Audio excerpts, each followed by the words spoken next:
est 23 h, bonsoir à tous, merci de votre attention. Voici les titres à la une de l'actualité ce samedi. Deuxième jour de campagne pour les législatives. Ce samedi, les candidats sont sur le terrain pour donner de la voix et convaincre les électeurs par leurs arguments. 1266 dossiers de candidature validés par la Commission électorale indépendante pour 1511 participants. Les populations du quartier Sagoué dans la commune d'Abobo sont soulagées. Elles ont désormais de l'eau potable dans leur robinet. Celles d'Akeikwa connaîtront cette joie dans exactement 6 mois. Les travaux d'alimentation en eau potable ont démarré hier vendredi avec le premier coup de pelle de Laurent Tchagba, ministre de l'Hydraulique. Dans le département de Gagnoa, les associations féminines du Vivrier ont reçu du chef de l'État des tricycles pour faciliter le transport de leurs produits et booster leur activité.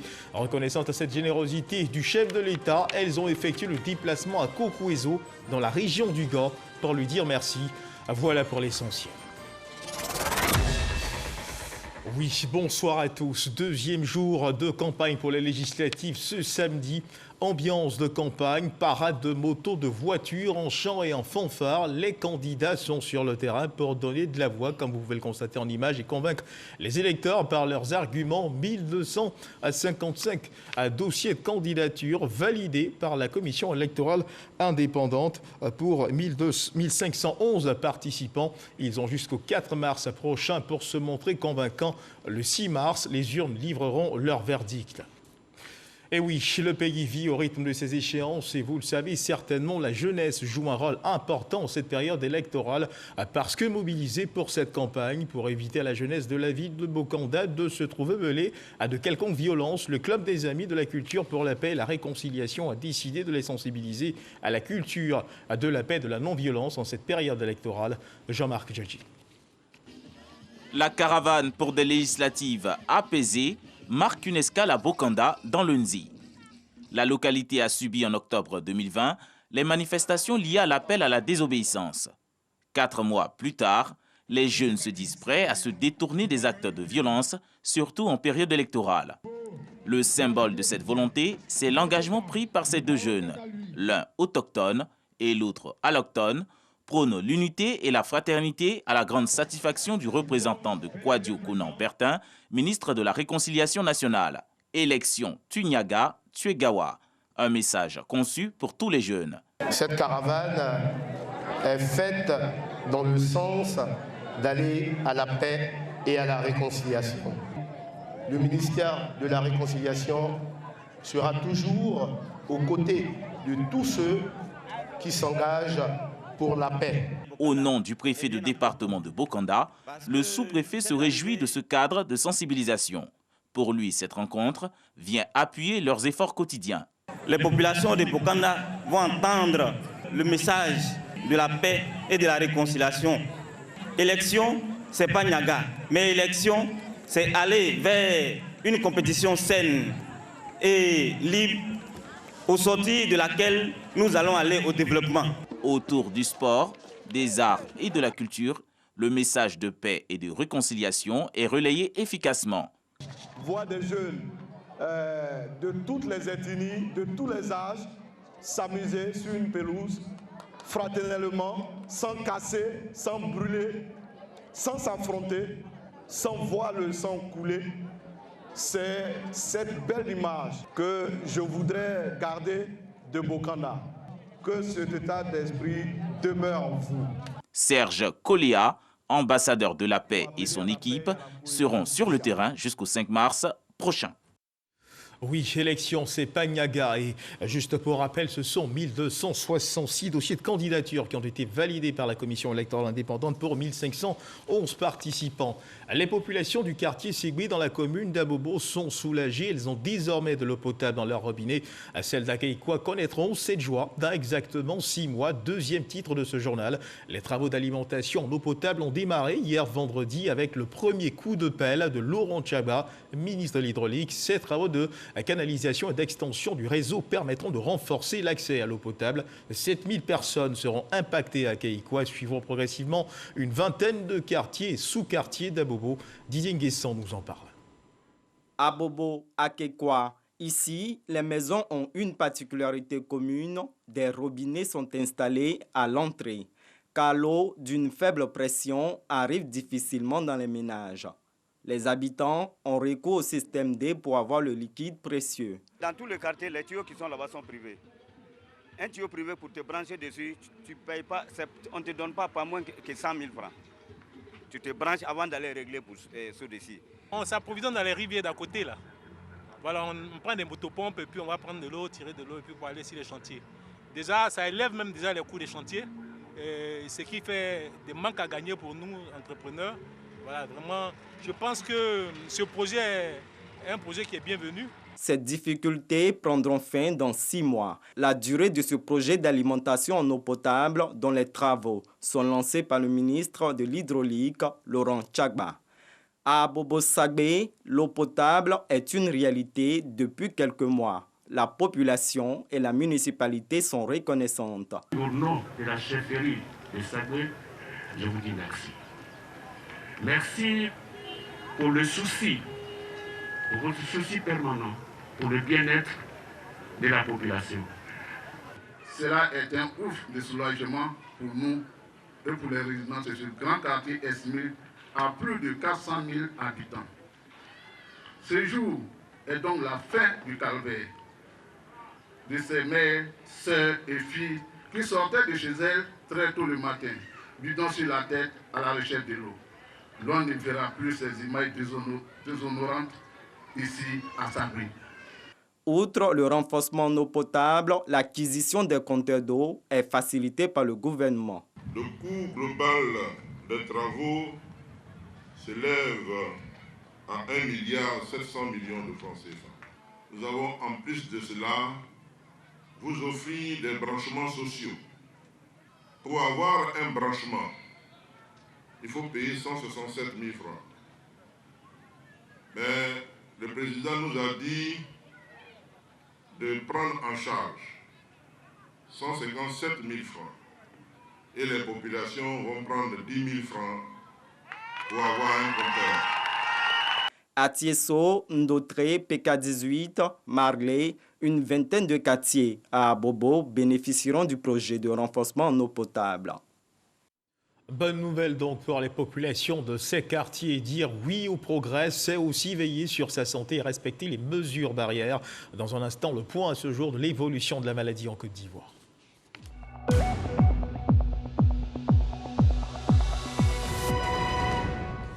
Le ministère de la Santé et de l'Hygiène publique a enregistré ce samedi 27 février 2021 153 nouveaux cas de Covid-19 sur 3108 échantillons prélevés, soit 4,9% de cas positifs, 85 guéris et 2 décès.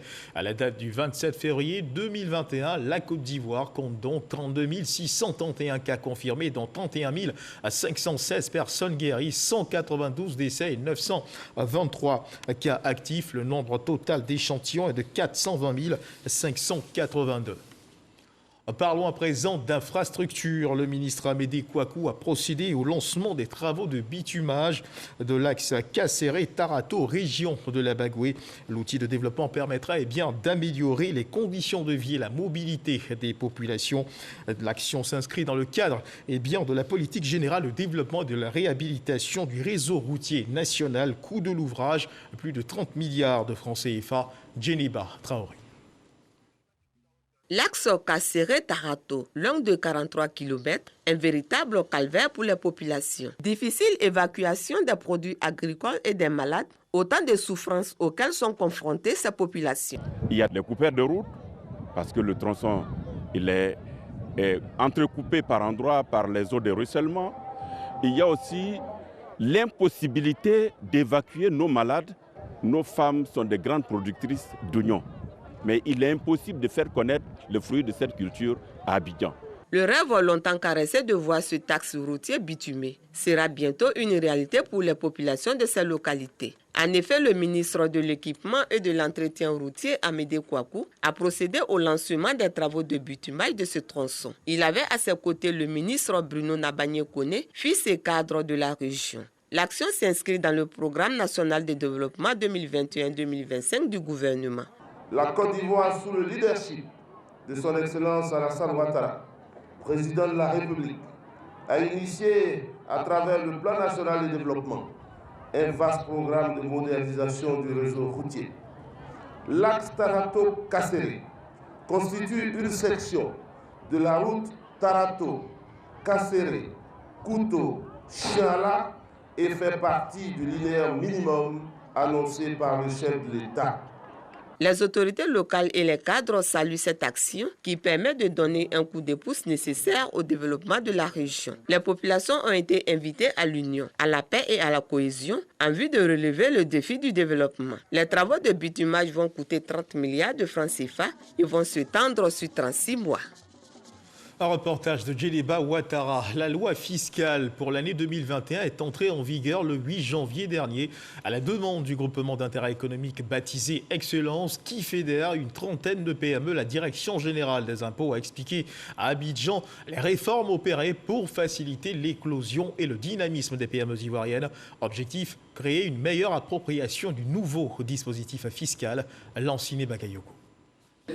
Les 30 PME qui ont pris part à ces échanges sur l'année fiscale 2021 avec la Direction générale des impôts opèrent pour l'essentiel dans les domaines de l'hôtellerie, le commerce, le transport, l'agriculture, la santé et les BTP. Les PME sont des contribuables, ne maîtrisant pas souvent le contenu de la fiscalité. Souvent, il y a non seulement des contentieux, mais il y a des décalages budgétaires dus au fait du manque de recouvrement au niveau du service des impôts. Chose que certains contribuables ne savent pas, notamment les entreprises. Aussi, il y a des abus de certains agents des impôts qui font que le contribuable n'arrive pas ou n'arrive plus à exercer. En ce qui concerne l'imposition de l'entrepreneur ou des petites et moyennes entreprises, les acteurs observent que de gros efforts ont été faits par le gouvernement. Des efforts en termes d'exonération, de rationalisation du dispositif fiscal ou encore de simplification des procédures. On a eu à comprendre aujourd'hui à qui s'adresser exactement quand on a un souci au niveau d'un contentieux fiscal. Les différents délais que nous devons avoir, les différentes amendes que nous devons payer, quelles sont les mesures qui sont prises en tant qu'entreprise aujourd'hui. Il nous a fait comprendre qu'on a la possibilité de négocier en fait les amendes au niveau des droits de pénalité de retard et les pénalités au niveau des majorations.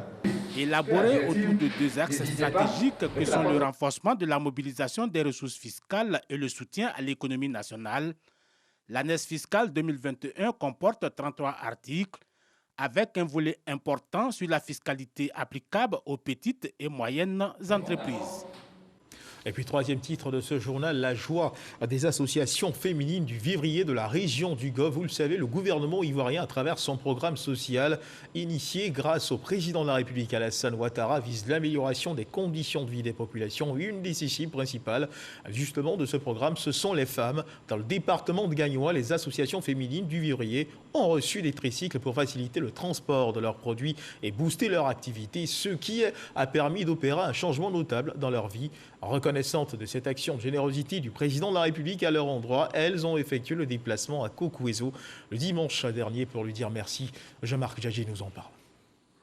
Il y avait fête à Kokuezo.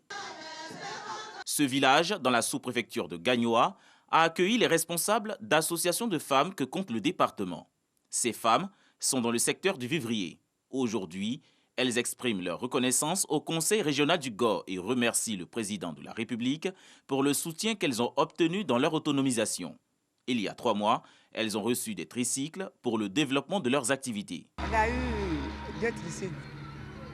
Aujourd'hui, qui fait du bien pour nous. Parce qu'avant, vraiment, on souffrait. Avant même l'arrivée des tricycles, on n'avait pas de moyens. Aujourd'hui, si nous avons du vivrier, nous avons la facilité de faire sortir cela. Et il faut dire que pour se déplacer, souvent quand on nous appelle comme ça, ce n'était pas facile. Aujourd'hui, nous avons une caisse par rapport au travail que les tricycles font. Si l'acquisition du tricycle par chaque association de femmes est bénéfique à plusieurs égards, elles sont conscientes qu'il faut redoubler d'efforts pour atteindre la pleine autonomisation. Des obstacles sont encore nombreux, notamment la commercialisation de leur production fortement mise à mal par le mauvais état des routes. Une préoccupation qu'elles soumettent au conseil régional du Go. J'ai eu 2 tricycles. Nous ne voulons plus que ça. On a besoin des Kia pour pouvoir évacuer nos marchandises, au moins à Gagnoa. Parce qu'on a problème. Pas de route. Avec la tricycle, en même temps, on dépense. Je peux déjà vous promettre que le président Alassane est dans une position très favorable pour la région du Go et que je sais que tout ce que je vais lui transmettre, il va le faire. Nous nous sommes donnés comme programme la cohésion sociale, de vivre ensemble. Et c'est ce que nous poursuivons. Et heureusement, les femmes ont compris. Les femmes du Vivrier ont obtenu du président du conseil régional du Go la promesse d'une attention. Elles ont montré qu'il faut compter avec les femmes pour le développement de la Côte d'Ivoire, mais encore pour la promotion de la paix et la cohésion sociale. Et parlons de la promotion du genre sous l'angle de la promotion de la femme. 3 institutions publiques nationales et internationales affichent leur volonté de travailler à la promotion du genre à travers une signature de protocole d'accord. Cet accord tripartite entre l'École nationale d'administration, l'ENA, et l'École nationale d'administration publique du Québec, ENAP, et l'ONU Femmes vise à réduire les inégalités faites dans les administrations publiques. Didier Nguessan nous en parle. C'est en janvier dernier qu'a pris forme le protocole d'accord signé entre l'École nationale d'administration ENA, l'École nationale d'administration publique du Québec et l'ONU Femmes. Ce protocole d'accord vise le renforcement des capacités de l'administration publique ivoirienne, la prise en compte du genre et l'organisation de formations conjointes. L'ENA affiche sa détermination. Cela consiste également à introduire des modules de formation au niveau de l'ENA et au niveau de la formation initiale et de la formation continue. Et comme nous habituons à cela, nous saluons à sa juste valeur la signature de ce partenariat. L'ENA est une administration modèle en cela, simplement parce que quand nous observons la composition du comité de direction, la parité est parfaite. S'inscrivant dans le nouvel agenda de développement à l'horizon 2030, la question de l'égalité d'accès et l'autonomisation de la femme occupe une place de choix dans les objectifs de développement durable. Les 3 parties signataires s'y engagent. Ce partenariat stratégique que nous souhaitions mettre en place entre ces institutions pour nous assurer que la prochaine génération de cadres de l'administration, des hauts cadres de l'administration ivoirienne sont sensibles au genre et prennent en compte ces approches de genre dans leurs fonctions. Intégrer toutes les fonctions genre dans le curricula de l'ENA de Côte d'Ivoire. Donc c'est quelque chose de très important. Ça va dans le sens que le gouvernement aussi a mis de l'avant pour avoir une meilleure représentativité des femmes au sein de l'administration publique ivoirienne. Cet accord vient répondre à la mise en œuvre des valeurs et orientations stratégiques de l'École nationale d'administration publique du Québec. Et sur ce sujet, il convient d'insister que, soutenu par l'ONU Femmes, l'École nationale d'administration publique du Québec s'est engagée à accompagner l'École nationale d'administration de Côte d'Ivoire à promouvoir l'égalité des sexes et l'autonomisation des femmes à travers l'insertion d'un curricula de formation à l'ENA. Le 8 mars prochain, la Journée internationale de la femme sera célébrée pour permettre aux femmes de la commune de Yopougon d'être aux couleurs de cette célébration. Le ministre de l'Enseignement supérieur de la recherche scientifique leur a offert des pagnes. Des bénéficiaires de ces dons, les ONG et associations de femmes de la commune de Yopougon, un don fort apprécié par ces bénéficiaires, c'est ce que nous dit Grace Kando. Remise symbolique de pagnes à 750 femmes issues d'associations et d'ONG dans la commune de Yopougon par le ministre Adama Diawara dans le cadre de la célébration de la Journée internationale de la femme prévue le 8 mars. Un geste apprécié à sa juste valeur par les bénéficiaires qui comptent en faire un bon usage. Le 8 mars, je serai bien sapé. Grâce au ministre, j'ai eu le pagne. Donc je lui dis merci. Je viens de recevoir le pagne de la fête de 8 mars de la main de monsieur le ministre. Vraiment, je suis dans la joie. Il a un cœur d'amour, il a un cœur de partage. Et il a vraiment un cœur qui est toujours en faveur des femmes. J'ai reçu le pagne de la journée de la femme. En tout cas, je suis émue. Je dis merci au président Alassane Ouattara et au ministre Adama Diawara. Grâce au président aujourd'hui, nous les femmes à Mikao, nous sommes heureuses. Toutes les femmes ont reçu filets sociaux. Les 36 000 chaque 3 mois, nous recevons. Et aujourd'hui, En tout cas, les femmes sont heureuses. Selon le ministre de l'Enseignement supérieur et de la Recherche scientifique, ce don s'inscrit dans le cadre du volet social du gouvernement. Une façon non seulement de participer à la réussite de cette fête des femmes, mais également une façon de montrer que le président de la République tient parole.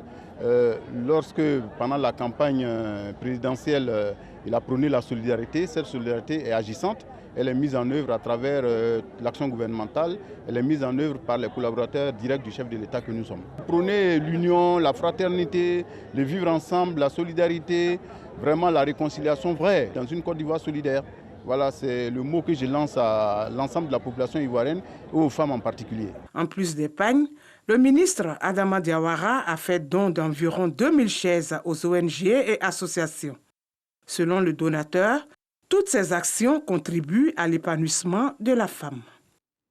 Le ton de la 14e édition du concours Aoulaba a été donné dans les locaux de l'UNESCO en 2020 pour des raisons de Covid-19. Le concours n'a pu se tenir pour 2021. Il revient avec des innovations et se tiendra dans plusieurs localités à l'intérieur du pays et dans certaines communes d'Abidjan. Ce concours de valorisation, de promotion des valeurs culturelles ivoiriennes et africaines est soutenu par l'UNESCO. Sephora Zegui. Distinction des membres du comité Aoulaba, une cérémonie marquant le lancement de la 14e édition de cette compétition. Plateforme de promotion de la beauté africaine, le concours Aoulaba 2021 repose sur des critères. Être âgé de moins de 25 ans et avoir un enfant au moins. Des innovations sont annoncées pour cette année. Le pain tissé n'est pas beaucoup valorisé et pourtant ça fait partie de notre patrimoine. Et donc, ajouter à un concours de beauté de la femme, je pense que nous aidons les tisserands à aller de l'avant. Art, culture, le concours Aoulaba se positionne comme un facteur de valorisation du patrimoine ivoirien, mais également d'instauration de cohésion sociale entre les communautés. Partenaire culturel de choix, l'UNESCO s'engage à accompagner la culture ivoirienne. Elles sont pour nous les ambassadrices de la diversité culturelle du pays. De surcroît, lorsqu'elles travaillent avec l'UNESCO, elles sont également des ambassadrices de la paix, de messages de cohésion sociale. Lorsqu'on parle de culture, on parle de dialogue, de compréhension mutuelle, de partage des valeurs. Donc, elles seront également nos ambassadrices de paix dans les différentes régions de Côte d'Ivoire.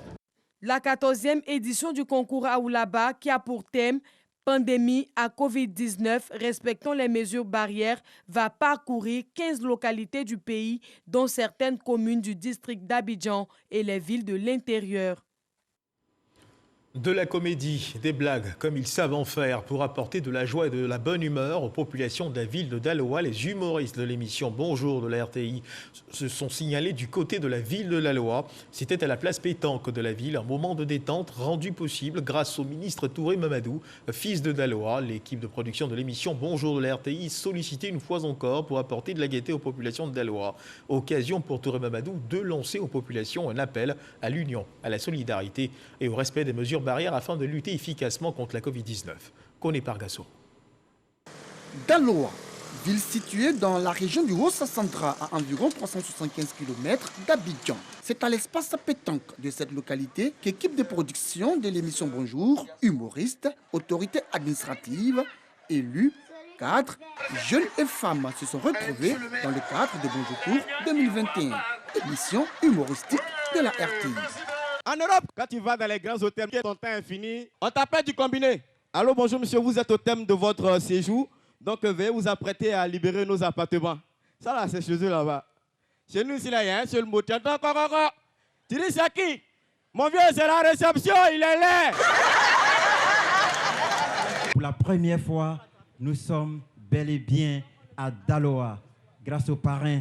C'est important de le signaler. Daloa, ici, on sent avec cette mobilisation une grande et forte cohésion, l'union des fils et des filles de Daloa. Votre exemple servira. Ce grand rendez-vous du rire de la RTI a mobilisé les différentes couches sociales de la cité des Antilopes. Tous saluent la présence de Bonjour à Daloa. Les voir en réalité, c'est pas la même joie que les voir à la télé. Donc je suis vraiment content. Je me suis bien amusé. Nous avons apprécié la soirée, on a vu les humoristes qu'on a l'habitude de voir à la télé. En tout cas, nous sommes très contents. Merci au ministre Mamadou Touré, merci à la RTI, merci à tout le monde. Mamadou Touré, parrain de Bonjour d'Aloa, à cette occasion a invité les populations au respect des mesures barrières. Il faut que tout le monde porte un masque. La Covid est encore une réalité. Je voudrais en votre nom et à mon nom dire merci à la RTI qui apporte la joie aujourd'hui à Daloa. Je vous promets que chaque année, Daloa fera venir l'équipe Bonjour. Tout comme Mamadou Touré, les humoristes ont eux aussi, à travers leurs différentes prestations, sensibilisé les populations au strict respect des gestes barrières. Et après ces moments de fou rire, retour à Abidjan où l'agence de coopération allemande équipe le ministère de la Justice. Un serveur et des équipements de téléphonie ont été offerts au ministère de la Justice et des Droits de l'Homme, du matériel technique destiné au centre d'appel téléphonique de ce ministère qui permettra de renforcer ses fonctionnalités, dont réceptionnées par le garde des Sceaux, ministre de la Justice et des Droits de l'Homme, sans Cambilé, des mains de l'ambassadeur de la République fédérale d'Allemagne en Côte d'Ivoire. C'était à la direction de l'administration civile et pénale au plateau. Didier Nguessan. Le justiciable ivoirien dispose depuis décembre 2016 d'un centre d'appel prenant en charge ses préoccupations. L'affluence des appels téléphoniques est telle que la capacité des serveurs est aujourd'hui insuffisante. Le problème est résolu grâce à ce nouveau serveur offert par le GIZ, l'agence allemande de coopération internationale. À ce jour, il a enregistré 4068 appels. Les questions posées tournent en général autour du droit des personnes, de la famille, de la nationalité, de l'assistance judiciaire, du coût des actes de justice et des pièces y afférentes. Le ministère de la Justice et plus singulièrement la direction des affaires civiles et pénales bénéficient de l'appui du gouvernement allemand pour l'amélioration de l'accès au droit et à la justice à travers le projet régional de promotion de l'état des droits et de la justice en Afrique. L'amélioration des conditions d'accès à la justice est un chantier important pour le garde des Sceaux, ministre de la Justice et des Droits de l'Homme. La présente cérémonie de remise de matériel de téléphonie vise à renforcer les capacités opérationnelles du centre d'appel de la justice et s'inscrit dans le cadre de l'amélioration de l'accès à la justice, un des axes majeurs du Programme national de développement depuis 2012. Courant 2020, le GIZ avait offert du mobilier de bureau au centre d'appel. Le centre fournit aux usagers de justice les informations judiciaires en temps réel. En sport, en taekwondo, le médaillé d'or olympique des JO de 2016, Cissé Cheikh Salah, lui fait don de matériel et d'équipement à la Fédération ivoirienne de taekwondo. C'était au centre sportif ivoiro-coréen, un don estimé une valeur de 30 millions de francs CFA. Moyabi Diabaté, Odalébé. L'athlète Cissé Cheikh Salah vient de faire parler son cœur. Devant Bertin Kofi, le directeur général des sports qui représentait le ministre des Sports, Bamba Cheikh Daniel, président de la Fédération ivoirienne de taekwondo, des présidents de ligue, entraîneurs et autres athlètes, le premier médaillé d'or olympique de l'histoire de la Côte d'Ivoire a offert un important lot d'équipements sportifs. Des conteneurs de 1000 dobok, les tenues de combat, autant de chaussures, de survêtements, de dentiers, plastrons, bref. Tout ce qu'il faut à un athlète pour pratiquer ce sport dans de bonnes conditions. Un lot d'équipements d'une valeur de 60 000 €, environ 30 millions de francs CFA qui sera reparti à toutes les ligues du pays. Pour le premier patron du taekwondo ivoirien, cette cérémonie de don a une connotation spirituelle. Car à la veille des Jeux de Tokyo, ce retour à la source de Cissé Cheikh Salah va sûrement lui attirer des bénédictions. Des propos qui n'ont pas laissé l'athlète ivoirien accompagné de ses parents indifférents. Le taekwondo m'a tout donné et voilà, c'était super important pour moi de faire un geste pour tous ces jeunes-là qui veulent faire comme moi, qui veulent suivre mes traces.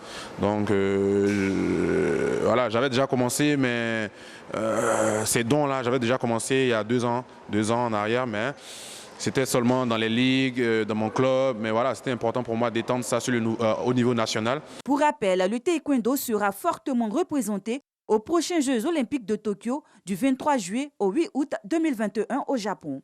D'ores et déjà qualifiés, Cissé Cheikh et Gbagui Ruth seront accompagnés de Traoré Charlène et Gbane Seydou. Dans l'actualité internationale au Nigeria, 42 otages qui avaient été capturés la semaine dernière ont été libérés ce samedi 27 février dans le nord-ouest du pays. Hier vendredi, par contre, on a appris l'enlèvement de plus de 300 jeunes filles dans leur pensionnat de l'État voisin de Zamfara, toujours dans la même région.